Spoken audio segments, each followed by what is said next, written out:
Korintiërs hoofstuk 15 van vers 1 af.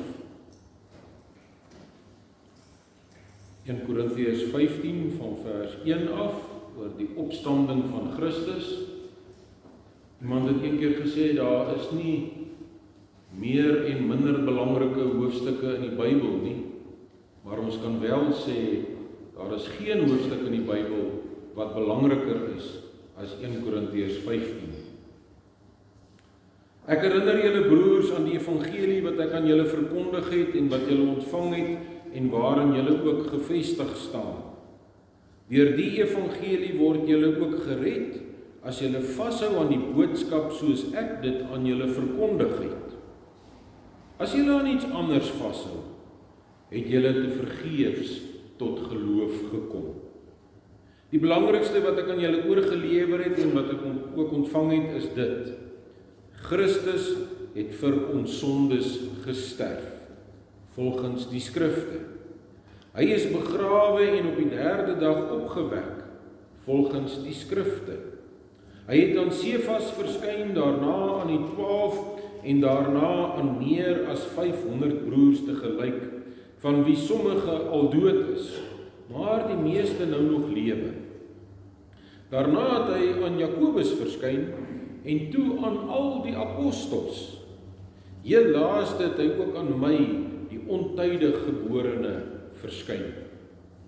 Ek is immers die geringste van die apostels en is nie werd om apostel genoem te word nie, omdat ek die kerk van God vervolg het.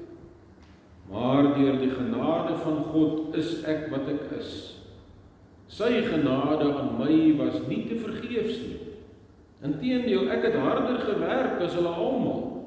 Eintlik was dit nie ek nie, maar die genade van God wat by my is.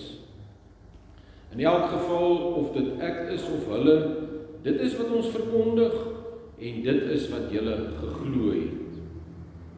As ons dan verkondig dat Christus uit die dood opgewek is, hoe kan party van julle nog beweer dat daar geen opstanding van die dooies is nie? Dan volg ons teks van vers 13 tot 19. As daar geen opstanding van die dooies is nie, beteken dit dat Christus ook nie opgewek is nie. En as Christus nie opgewek is nie, is ons prediking sonder inhoud en julle geloof ook sonder inhoud. Verder sou dit beteken dat ons vals getuienis oor God afgelê het, omdat ons teen God ingetuig het dat hy Christus opgewek het. As dit dan waar is dat die dooies nie opgewek word nie, het hy Christus ook nie opgewek nie. As die dooies nie opgewek word nie, is Christus ook nie opgewek nie. En as Christus nie opgewek is nie, is julle geloof waardeloos en is julle nog gevange in julle sondes. Dan is ook die wat in Christus gesterf het, verlore. As ons net vir hierdie lewe ons hoop op Christus vestig, is ons die bejammeringswaardigste van alle mense. Maar nou, Christus is opgewek uit die dood, as eersteling uit die wat gesterf het. Dan lees ons ook die laaste paar verse van die hoofstuk, van die tweede deel van vers 54 af. Die dood is vernietig, die oorwinning is behaal. Dood, waar is jou oorwinning? Dood, waar is jou angel? Die angel van die dood is die sonde, en die sonde kry sy krag uit die wet van God. Maar ons dank God dat hy aan ons die oorwinning gee deur ons Here Jesus Christus. Daarom, liewe broers, wees standvastig, onwankelbaar, altyd oorvloedig in die werk van die Here, omdat julle weet dat julle inspanning in diens van die Here nie te vergeefs is nie. Daarmee saam lees ons Sondag 17 van die Heidelbergse Katekismus. Watter nut het die opstanding van Christus vir ons? Ten eerste het hy deur sy opstanding die dood oorwin, sodat hy ons die geregtigheid wat hy deur sy dood verwerf het, deelagtig kon maak. Ten tweede word ons nou ook deur sy krag tot 'n nuwe lewe opgewek. Ten derde is die opstanding van Christus vir ons 'n betroubare waarborg van ons salige opstanding. Die Here het opgestaan. Geliefdes in die Here, so die eerste gelowiges mekaar gewoonlik gegroet op Opstanding Sondag. Die Here het opgestaan. En die ander persone dan gewoonlik geantwoord, ja, die Here het waarlik opgestaan. Vir hierdie eerste gelowiges was dit die hart van die evangelie en die bron van hulle vreugde dat die Here Jesus uit die dood opgestaan het. Vandag is dit egter anders. Selfs mense wat hulle self Christene noem, begin om dit te betwyfel dat Jesus werklik uit die dood opgestaan het. Ook teoloë. Maar God het al 2000 jaar gelede vir Paulus deur sy gees geïnspireer om breedvoerig oor die opstanding te skryf in 1 Korintiërs 15. Ja, ons het sopas Paasfees gevier. Met Goeie Vrydag het ons Jesus se kruisiging herdenk.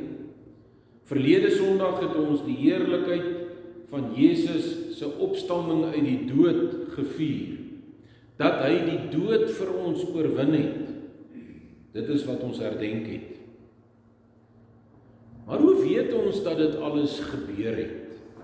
Dat Jesus werklik gesterf het, maar ook werklik uit die dood uit opgestaan het? Daar is maar net een antwoord.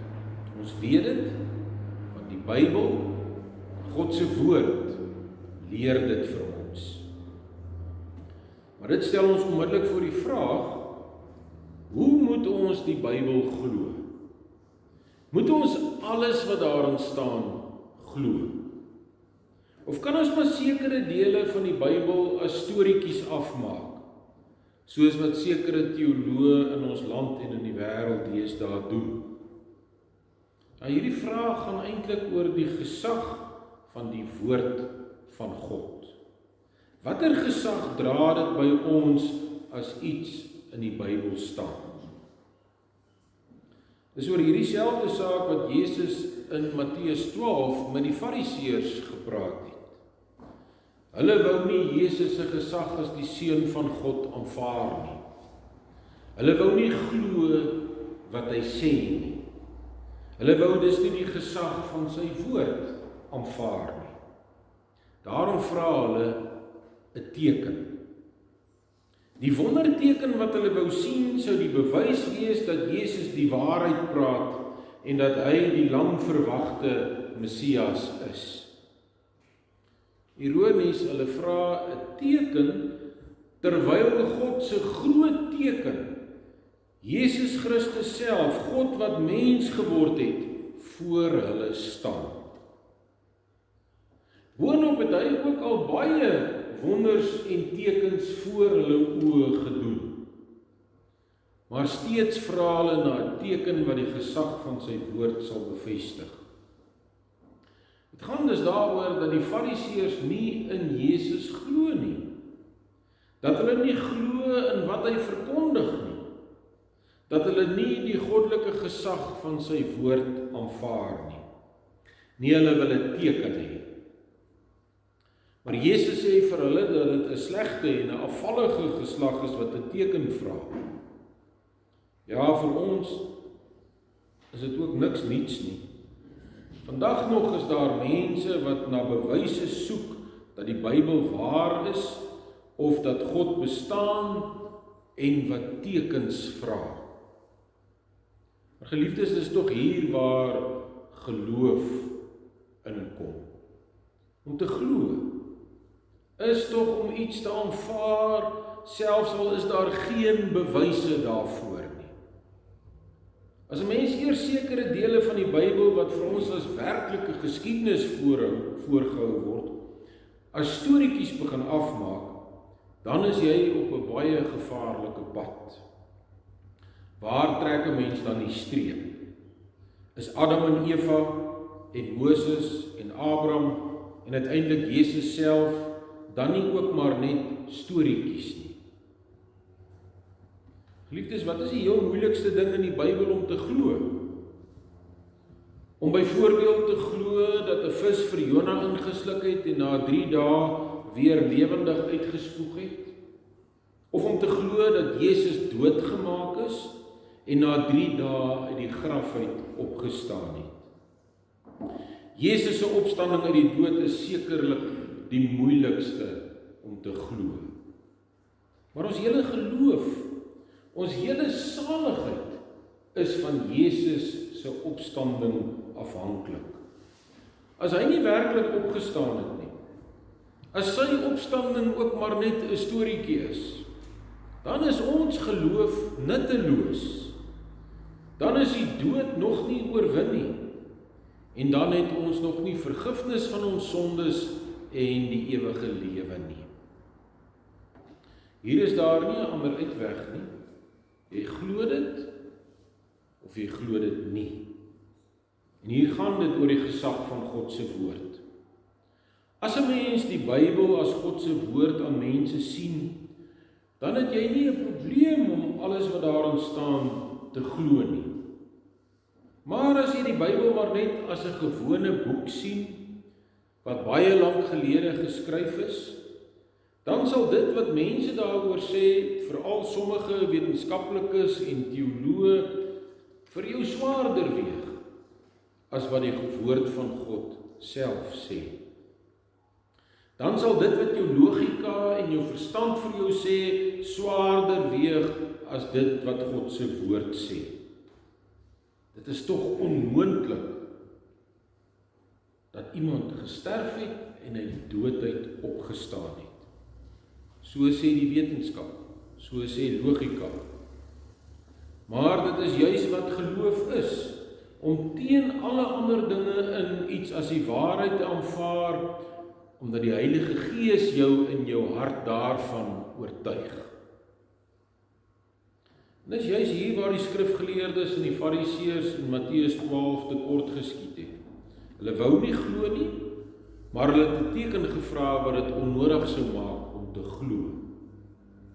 En tog in sy groot genade gee God aan hulle 'n teken. Jesus weier nie om aan hulle 'n teken te gee nie. Nee, hy sê geen teken sal aan hulle gegee word nie, behalwe die teken van Jona. Hulle sal dus 'n teken kry, maar hulle sal net een teken kry. Dit is die een van Jona. Wat is dan hierdie teken van Jona? Jesus self gee die antwoord. Hy sê soos Jona 3 dae en 3 nagte in die maag van 'n groot vis was, so sal die Seun van die mens 3 dae en 3 nagte binne in die aarde wees. Die teken van Jona is dus eintlik die teken van Paasfees. Die teken van die sterwe, begrafnis en opstanding van ons Here Jesus uit die dood. Soos Jona na 3 dae lewendig uit die vis gekom het, so sou Jesus op die 3de dag opstaan uit die graf. Jesus sê dus eintlik vir die skrifgeleerdes en die fariseërs dat hulle geen ander teken sal kry nie, naamlik dat hy uit die dood sal opstaan. Maar geliefdes, selfs toe ons Here Jesus uit die dood uit opgestaan het, toe hulle die teken van Jona ontvang het, het baie nog nie geglo nie. En die valse gerug versprei dat Jesus se liggaam deur sy disippels gesteel is. Ja, as die teken van die opstanding uit die dood 'n mens nie kan oortuig nie, bly daar niks oor wat jou kan oortuig nie. Daar is dus 2 verskillende reaksies op die woord van God. Die een reaksie is om ongelowig gedurig na 'n teken en 'n bewys te vra. Die ander is om in die geloof die evangelie van Jesus Christus as die waarheid te aanvaar. En daarom moet ons nie in die slaggat trap om die opstanding van Jesus uit die dood te probeer bewys nie. Dis nie iets wat bewys moet word nie, maar iets wat geglo moet word. Ons glo Jesus het uit die dood opgestaan, want die Bybel sê so. En die Gees oortuig ons van die waarheid van God se woord. Paulus gebruik dieselfde argument in 1 Korintiërs 15. In vers 14 en 15 skryf hy: En as Christus nie opgewek is nie, is ons prediking sonder inhoud. Want wat preek jy nou as Jesus nie uit die dood uit opgestaan het nie? Is ons prediking sonder inhoud? En is julle geloof ook sonder inhoud? Want wat glo jy dan as Jesus nie uit die dood uit opgestaan het nie? Verder sou dit beteken dat ons vals getuienis oor God afgelê het, omdat ons teen God ingetuig het dat hy Christus opgewek het. Iemand wat sê dat Jesus nie uit die dood uit opgestaan het nie, sê eintlik God lieg. Hy sê mos baie duidelik in sy woord dat Jesus wel opgestaan het uit die dood. Mense wat dit betwyfel sê dus God praat nie die waarheid nie. Paulus roep wel getuies wat destyds kon bevestig dat hulle die opgestane Christus gesien het. In vers 4 tot 8 sê hy is begrawe en op die 3de dag opgewek volgens die skrifte. Hy het aan Sefas verskyn, daarna aan die 12 en daarna aan meer as 500 broers tegelyk, van wie sommige al dood is, maar die meeste nou nog lewe. Daarna het hy aan Jakobus verskyn en toe aan al die apostels. Heel laaste het hy ook aan my, die ontydige geborene, verskyn. Paulus roep getuies wat die opgestane Christus gesien het, waarvan hy self een is. Maar nooit probeer hy die opstanding bewys nie, want dit is iets wat geglo moet word op gesag van God se woord. Daarom het ware gelowiges vandag nog geen probleem daarmee om te glo dat Jesus werklik uit die dood uit opgestaan het nie. Iemand het een keer glo vir die evangelis Billy Graham gesê: "Hoekom doen jy soveel moeite om die evangelie te verkondig? Weet jy dan nie dat God dood is nie?" Daarop het die prediker geantwoord: "God dood? Dit kan tog nie wees nie. Ek het net nou nog met hom in die gebed gepraat." Ja, as 'n mens 'n lewende verhouding met die opgestane Christus het, dan weet jy, hy lewe. En daarom moet ons nie vra, bewys vir my Jesus se opstanding nie, maar moet ons eerder vra, wat bewys Jesus se opstanding? Met ander woorde, wat het Jesus bewys deur op te staan uit die dood? Waarvan is Jesus se opstanding uit die dood vir my 'n versekering? In plaas daarvan om bewyse vir Jesus se opstanding te soek, moet ons eerder vra, waarvan is Jesus se opstanding 'n bewys? Feit dat Jesus uit die dood uit opgestaan het, bewys 'n hele paar belangrike dinge. Kom ons kyk maar net na 'n paar. In vers 3 en 4 staan: "Die belangrikste wat ek aan julle oorgelewer het en wat ek ook ontvang het, is dit: Christus het vir ons sondes gesterf volgens die skrifte. Hy is begrawe en op die 3de dag opgewek volgens die skrifte." Jesus se opstanding uit die dood is dus die bewys dat die skrifte, die Bybel, die waarheid is. Die Ou Testament het daarvan geprofeteer. En Jesus het dit self verkondig dat hy moet sterf en uit die dood opstaan.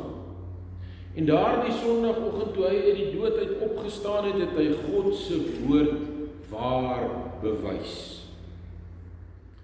Ook bewys Jesus se opstanding uit die dood dat ons geloof eg is. Dat ons geloof nie vals is nie.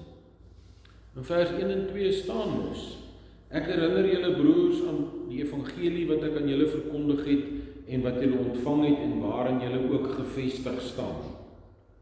Deur die evangelie word julle ook gered, as julle vashou aan die boodskap soos ek dit aan julle verkondig het. As julle aan iets anders vashou, het julle te vergeefs tot geloof gekom. Jesus se opstanding is dus vir ons die versekering. Ons geloof is eg. Ons het nie te vergeefs tot geloof gekom nie, want Christus het opgestaan uit die dood, soos wat die Ou Testament geprofeteer het, en soos wat hy self ook verkondig het. So deur uit die dood op te staan, het Jesus bewys dat ons geloof op feite gegrond is, en nie op versinsels nie. Dit is gegrond op feite wat God self aan ons openbaar deur sy woord. Vers 14 lees ons, en as Christus nie opgewek is nie, is ons prediking sonder inhoud, en julle geloof ook sonder inhoud. So Jesus se opstanding uit die dood is dus ook vir ons die bewys dat die prediking wat ons hoor die waarheid as inhoud het, en dat ons geloof daarom ook die waarheid as inhoud het. Verder is Jesus se opstanding uit die dood vir ons die versekering van die vergifnis van ons sonde en van die ewige lewe. Vers 17 en 18 sê, en as Christus nie opgewek is nie, is julle geloof waardeloos en is julle nog gevange in julle sondes. Dan is ook die wat in Christus gesterf het, verlore. Maar nou het Jesus opgestaan uit die dood, en ons het die versekering ontvang dat ons sondes vergewe is en dat ons reeds deel het aan die ewige lewe. Ons bely dit ook so in Sondag 17, dat hy deur sy opstanding die dood oorwin, sodat hy ons die geregtigheid wat hy deur sy dood verwerf het, deelagtig kon maak. Ons kry vergifnis van ons sondes. Ons word regverdig gemaak deur die kruis en opstanding van Jesus Christus. Nou dink 'n bietjie mooi daaroor. Wat is die beste manier waarop God kon bewys dat sy woord waar is? Dat die prediking wat ons hoor waar is en dat ons hom nie te vergeefs dien nie. Daar kan sekerlik nie 'n beter manier wees om dit alles te bewys nie as juis dit nie, deurdat Jesus opstaan uit die dood. Die teken van Jesus se opstanding uit die dood is sekerlik die beste en sterkste en oortuigendste teken wat daar is. Jesus se opstanding uit die dood is 'n onomstootlike bewys. En daarom hoef ons nooit aan hierdie dinge te twyfel nie. Dis waar. Dis eg. Jesus het dit waar bewys en eg bewys deur uit die dood op te staan. Groot vraag is, wat maak ons met Jesus se opstanding? Sommige glo dit, ander verwerp dit. Wat maak u met Jesus se opstanding? Wat maak die opstanding met u? Verander dit u lewe of gaan dit maar ongemerk by u verby?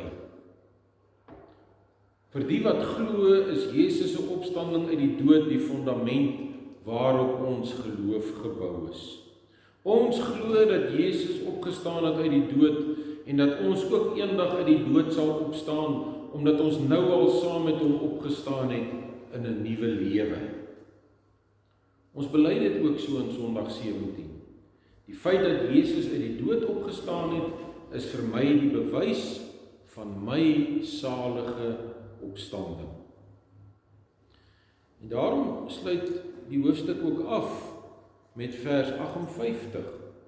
Daarom, liewe broers, wees standvastig, onwankelbaar, altyd oorvloedig in die werk van die Here, omdat julle weet dat julle inspanning in diens van die Here nie te vergeefs is nie. Wees standvastig, onwankelbaar, altyd oorvloedig in die werk van die Here, omdat julle weet dat julle inspanning in diens van die Here nie te vergeefs is nie. Nou, niemand wil te vergeefs werk nie. Niemand wil te vergeefs glo nie. Niemand wil te vergeefs lewe nie. Jesus se opstanding sê vir my, wees standvastig, onwankelbaar, altyd oorvloedig in die werk van die Here, omdat jy weet dat jou inspanning in diens van die Here nie te vergeefs is nie. Ons kan dus onder leiding van die Heilige Gees uitjubel. Die dood is vernietig, die oorwinning is behaal. Dood, waar is jou oorwinning? Dood, waar is jou angel? Ons kan juig en bly wees en fees vier, want Jesus het waarlik uit die dood opgestaan en ons saam met hom. Kom ons verander daarom ons lewens onder leiding van God se Gees en sy woord, sodat ons nie net sal weet wat die woord sê nie, maar ook sal doen wat die woord vra. Ja, ons belydenis sê in Sondag 17 oor ons opstanding saam met Jesus in 'n nuwe lewe. Ons word deur sy krag tot 'n nuwe lewe opgewek. Ja, geliefdes, dis dieselfde krag waarmee Jesus uit die dood opgestaan het. Hierdie selfde krag gebruik hy nou om ons tot 'n nuwe lewe op te wek. Deur sy Gees lei die Here ons om soos nuwe mense te leef wat reeds uit die sondedood opgestaan het. Kom ons leef dan soos mense wat weet dat die sonde en die dood oorwin is. Kom ons bou ons hele lewe op hierdie geloof dat ons Here Jesus uit die dood opgestaan het en dat ons saam met hom opgestaan het in 'n nuwe lewe. Kom ons bewys elke dag ons dankbaarheid aan die Here deur sy woord te glo en as hoogste gesag in ons lewens te aanvaar en te gehoorsaam. Deur soos mense te leef wat weet dat ons uit genade verlos is van die sonde en die dood en deur God se Gees opgewek is tot 'n nuwe lewe. Daarom, geliefdes in die Here, wees standvastig, onwankelbaar, altyd oorvloedig in die werk van die Here, omdat julle weet dat julle inspanning in diens van die Here nie te vergeefs is nie. Amen. Kom ons dank saam. Onse Vader wat in die hemel is, ons dankie dat u kinders oortuig deur u woord, deur die kragtige werking van u Heilige Gees, dat u woord die waarheid is. Dat die verkondiging dat Jesus gesterwe en opgestaan het uit die dood die waarheid is. Ja, ons weet, as dit nie die waarheid was nie, sou ons nie vandag hier gewees het nie. Sou daar na 2000 jaar nie nog steeds mense gewees het wat dit glo nie. Maar ons weet dis die waarheid. Ons Here Jesus het uit die dood uit opgestaan. Ons dankie ook dat u ons vandag deur die woord daaraan herinner, dat ons saam met hom opgestaan het in 'n nuwe lewe, dat ons daarom nou nuut kan leef, meer en meer die sonde kan afsterf, meer en meer kan lewe volgens u woord, tot eer van u naam. Uit onsself is ons nie daartoe in staat nie. Daarom bid ons dat u steeds kragtig in ons sal werk deur u woord en deur u Gees. Op Jesus Christus ontwil. Amen. Miskien nou geleentheid vir die liefdesgawes.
slotsang is Skrifbreiding 27, sing vers 1, 2 en 3, eerste deel van die 12 artikels, ons belydenis, geloofsbelydenis.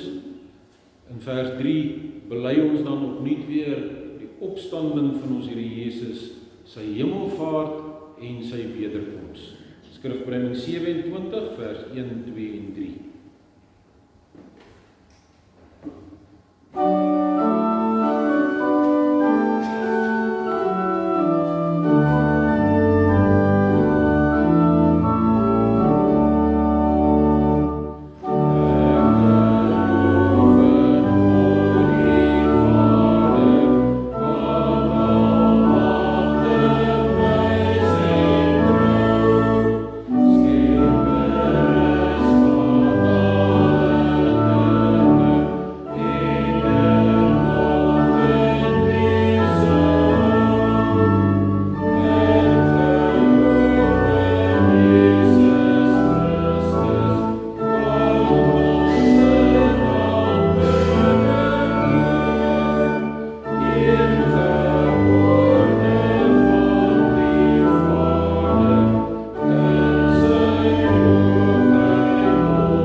Fokus nou die aandag op God en ontvang sy seën. Die genade van Jesus Christus, ons Here, die liefde van God, ons Vader, die gemeenskap van die Heilige Gees, is met u en bly met u. Amen.